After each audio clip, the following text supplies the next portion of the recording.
सभी बच्चों को आज इस गणतंत्र दिवस की ढेर सारी शुभकामनाएं। दो इसके पूर्व मैं आप लोगों की ऊर्जा देखना चाहता हूं, तो सभी मेरे साथ बोलेंगे भारत माता की। ये अगर तुम लोग लड्डू खा के बोलते ना तो आवाज तेज निकलती। अभी आवाज में थोड़ा कमजोरी थी, खासकर आगे आगे तो प्रभु श्री राम बैठे हुए हैं, उनकी वानर सेना बैठी है। यहाँ पे सभी उनके जो हनुमान दल था वो बैठा हुआ है। उसके बाद भी अगर आवाज कम से कम बस स्टैंड तक तो जानी चाहिए कि नहीं जानी चाहिए? एक बार फिर कोशिश करें, भारत माता की। पहली बार अगर कर दिए होते तो मुझे दोबारा ये माहौल नहीं बनाना पड़ता।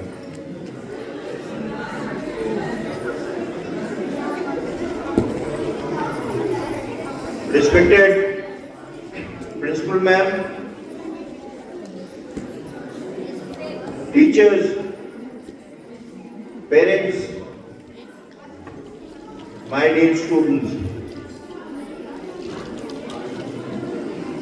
I will try and reciprocate in Hindi so that I can get to everyone.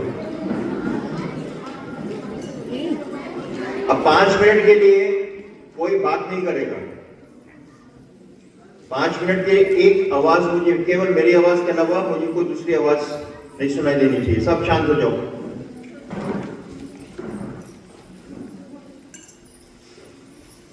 आज हम लोग देश का गणतंत्र दिवस मना रहे हैं और गणतंत्र दिवस का मूल क्या है, गणतंत्र दिवस का उद्देश्य क्या है, गणतंत्र दिवस के मायने क्या है, इसको समझने की आवश्यकता है। जब तक हम इस चीज को समझेंगे नहीं, केवल भाषण में हम आपस में संवाद करेंगे तो इसका जो उद्देश्य है, इसका जो मूल है,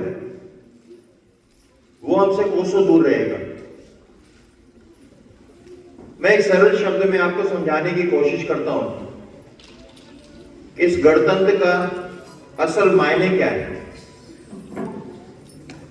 हमारा देश 15 अगस्त 1947 को आजाद हुआ था और उसके बाद लगभग 3 वर्ष लगा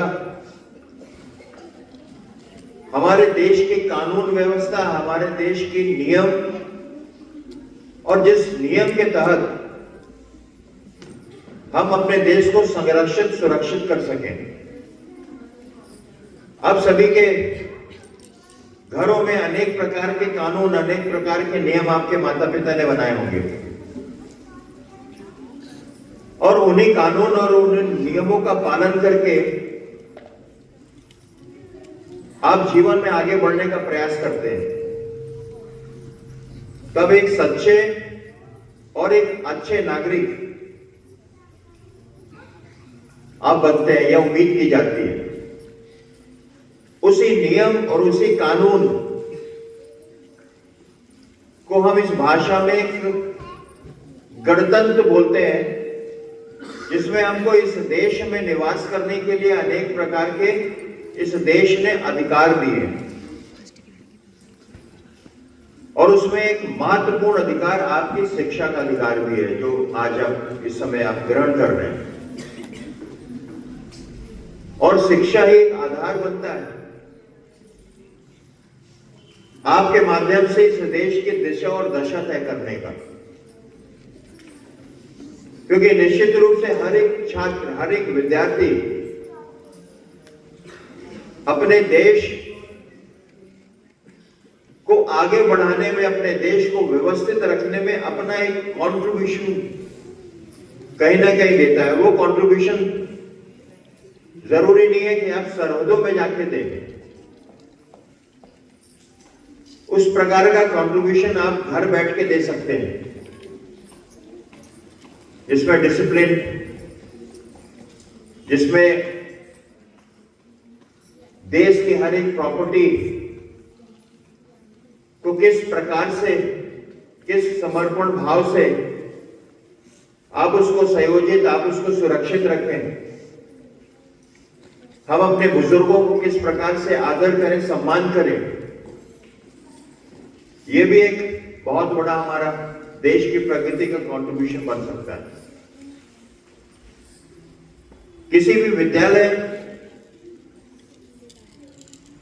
को वैल्यू करने का जो प्रमुख रूप से दो प्रकार के मापदंड होते हैं। पहला होता है उसका शिक्षा और शिक्षा का परिणाम। आप लोग पढ़ाई करते हैं और फिर आप परीक्षा देते हैं, उसका रिजल्ट आता है। एक प्रकार वो हुआ। दूसरा प्रकार होता है उस विद्यालय में जो एक्स्ट्रा करिकुलर एक्टिविटीज होती हैं,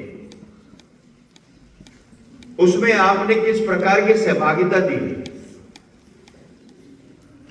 जिसमें आज का ये कार्यक्रम भी शामिल है, जिसमें आपका डिसिप्लिन भी शामिल है। और इन दोनों को बैलेंस करने के लिए हमको अपना 101% देना पड़ता है। इसमें से अगर कोई भी पड़ना गिरा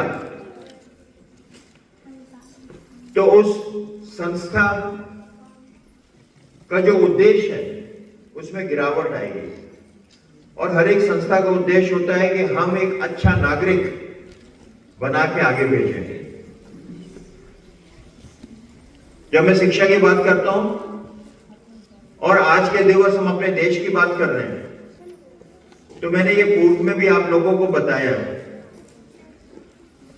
कि इस पूरे ब्रह्मांड में, इस पूरे विश्व में और अनादि काल से अगर कोई देश सर्वोच्च रहा है तो वो हमारा देश भारतवर्ष रहा है। अगर इसको हम 2000 वर्ष पूर्व की बात करें तो 2000 वर्ष पूर्व की अगर 00 ईस्वी से लेके 2000 सन तक की मैं बात करूं तो इसमें एक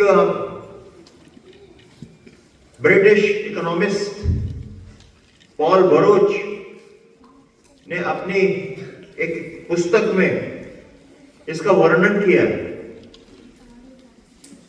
कि इस विश्व में अनादिकाल से आर्थिक संपन्नता का अगर कोई देश रहा है तो वो भारतवर्ष रहा है।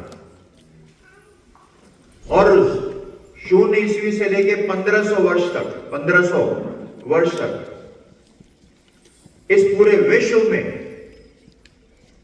विश्व की जो जीडीपी है उसमें लगभग 64 से 65% का योगदान भारतवर्ष ने दिया। 64 से 65% का योगदान। और धीरे धीरे जब मुगलों ने इस देश में आक्रमण किया और मुगलों के बाद जब अंग्रेज इस देश में आके उन्होंने अपना आधिपत्य बनाने का प्रयास किया तो उनको समझ में आया कि ये देश अगर विश्व का सर्वाधिक जीडीपी उत्पन्न करने वाला देश है तो इसकी मूल जो इसकी भावना है वो आई कहां से।